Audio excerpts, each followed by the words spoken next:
اگلی آیت آیت نمبر 4 ارشاد ہوا ایاک نعبد و ایاک نستعین، ترجمہ اے پروردگار ہم تیری ہی عبادت کرتے ہیں اور کریں گے، اور تجھ ہی سے مدد مانگتے ہیں اور مانگیں گے۔ بہت قیمتی آیت ہے، چنانچہ اس کی تفصیل آپ کے سامنے زیادہ بیان کریں گے۔ ایک اہم اصطلاح آئی عبادت، اور اس کے بعد اگلی اصطلاح آئے گی استعانت۔ عبادت کے حوالے سے چند باتیں، اس کا مادہ یعنی روٹ ورڈ ہے عین با دال، اسی سے لفظ بنتا عبد، ہم اردو میں بھی استعمال کرتے ہیں عبداللہ، اللہ کا بندہ۔ عبد کے معنی غلام، غلام سلیو، ملازم نہیں، امپلائی نہیں، بلکہ غلام۔ چنانچہ غلامی اور ملازمت میں فرق ہے۔ غلام آپ کے ہمارے علم میں ہے کہ وہ 24 گھنٹے اور ہر کام کا غلام ہوتا ہے، ملازم کچھ گھنٹوں کا اور مخصوص کام کے لیے ہوا کرتا ہے۔ غلام کی اپنی مرضی نہیں ہوا کرتی، جو مالک کہے گا وہ اس کو کرنا ہے، اس کی اپنی آزاد مرضی نہیں۔ ملازم کو ہم نے رکھا ہے ڈرائیونگ کے لیے، ہم کہیں تم جھاڑو بھی لگا دو، کہے گا یہ میرا کام نہیں ہے۔ تو غلامی اور ملازمت میں زمین آسمان کا فرق ہے۔ البتہ ہمیں اللہ تعالیٰ نے محض غلامی نہیں بلکہ عبادت کے لیے پیدا کیا۔ تو اب یہ عبادت کیا ہے جس کو اللہ تعالیٰ نے ہماری ذمہ داری قرار دی ہے؟ آئیے اس کو سمجھتے ہیں۔ بقول حافظ ابن قیم رحمۃ اللہ علیہ، بہت بڑے بزرگ، بہت بڑے محدث بھی گزرے، فرماتے ہیں العبادت تجمع اصلین غایت الحب مع غایت الذل والخضوع۔ عبادت، اس کا ترجمہ ہے عبادت دو چیزوں کو جمع کرتی ہے، یعنی انتہائی درجے کی محبت اور اس کے ساتھ مکمل طور پر عاجزی اختیار کرنا اور خود کو جھکا دینا۔ یہ ہے امام ابن قیم رحمۃ اللہ علیہ کے مطابق حد درجے کی محبت اور مکمل طور پر اپنے آپ کو جھکا دینا۔ گویا عبادت کیا ہے؟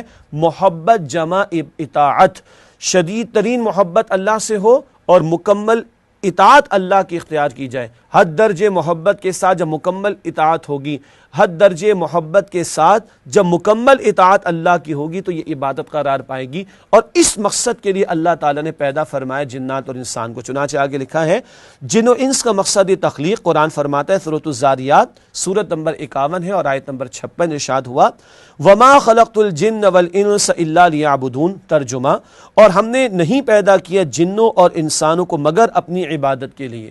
تو یہ زندگی اللہ نے عبادت کے لیے عطا کی، زندگی آمد برائے بندگی، زندگی بے بندگی شرمندگی۔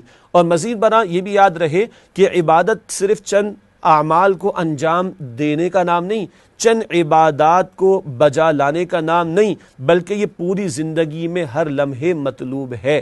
اسی کی وضاحت ایک اور نقطے سے آپ کے سامنے کرتے ہیں۔ عبادت کو محض عبادات سمجھ لینا عبادت کا نہ صرف محدود بلکہ مسخ شدہ تصور ہے۔ ایک ہے عبادات موڈس آف ورشپ اور ایک ہے عبادت۔ موڈس آف ورشپ عبادات نماز، زکوٰۃ، روزہ کبھی کبھی ہیں، اور عبادت 24 گھنٹے ہے۔ تو فرق ہوا نا؟ اسی ایک آیت پیش خدمت ہے، سورۃ البینہ سورت کا نمبر 98 اور آیت نمبر 5 ارشاد ہوا قرآن حکیم میں وما امروا الا ليعبدوا الله مخلصين له الدين حنفاء ويقيموا الصلاة ويؤتوا الزكاة وذلك دين القیمہ، ترجمہ اور انہیں حکم نہیں دیا گیا تھا مگر یہ کہ اللہ کی عبادت کریں اسی کی خالص اطاعت کے ساتھ اور بالکل یکسو ہو کر، اور نماز قائم کریں اور زکوٰۃ دیں، یہی درست اور صحیح دین ہے۔ اس آیت میں نماز اور زکوٰۃ کا بیان علیحدہ ہے اور عبادت کا بیان علیحدہ ہے۔ گویا نماز، زکوٰۃ کے علاوہ بھی عبادت کرنی ہے جو کہ 24 گھنٹے مطلوب ہے۔ ایک اور اہم اصطلاح اس آیت میں آئی وَإِيَّاكَ نَسْتَعِينُ، استعانت، آئیے اس کو بھی سمجھتے ہیں۔ استعانت کا مادہ روٹ ورڈ ہے عین واو نون، اور معنی ہے مدد مانگنا اور تعاون طلب کرنا۔ مدد مانگنا یا تعاون طلب کرنا آسان الفاظ اردو میں ہم استعمال بھی کرتے ہیں۔ عبادت اور استعانت کا تعلق کیا ہے؟ ایاک نعبد کے بعد وإیاک نستعین کے الفاظ آ رہے ہیں، کیا تعلق ہے؟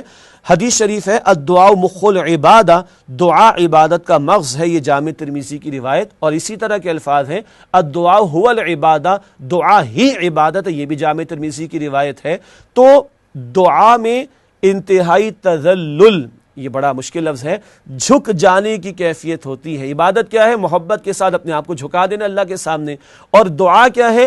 اس دعا میں جھک جانے کی انتہائی کیفیت بندہ اختیار کرتا ہے۔ تو دعا کو عبادت کا مغز یا حاصل یا جسٹ یا خلاصہ قرار دیا گیا، اور دعا ہی کو عبادت قرار دیا گیا۔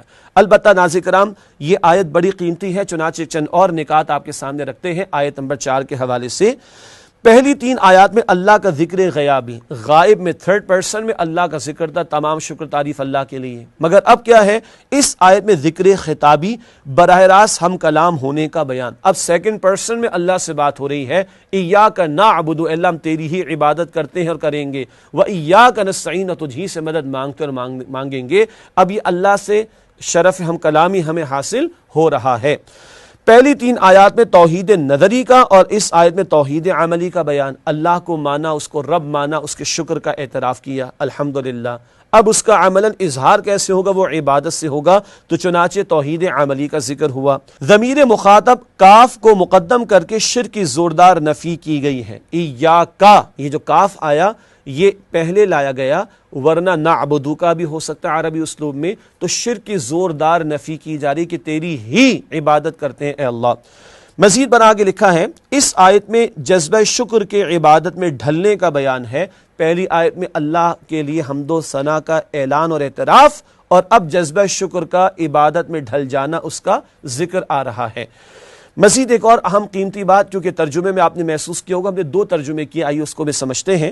فعل مضارع کے اعتبار سے اس آیت کے 2 تراجم کیے جا سکتے ہیں. فعل مضارع عربی میں پریزنٹ اور فیوچر، حال اور مستقبل دونوں کے لیے استعمال ہوتا ہے.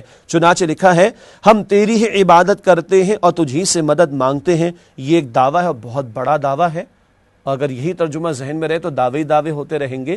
چنانچہ اس دعوے کو تھوڑا بیلنس کرنے کے لیے دوسرا ترجمہ مستقبل والا بھی ذہن میں رہنا چاہیے. وہ آگے لکھا ہے ہم تیری ہی عبادت کریں گے اور تجھ ہی سے مدد مانگیں گے. یہ ایک وعدہ ہو گیا، آئندہ کے اعتبار سے بات ذرا ہلکی ہو گئی. ناظرین کرام، یہ چند نکات آپ کے سامنے ہم نے رکھے سورہ فاتحہ کی آیت نمبر 4 کے حوالے سے، جو اللہ اور بندے کے درمیان مشترک عبادت اللہ کا حق اور مدد مانگنا بندے کی حاجت.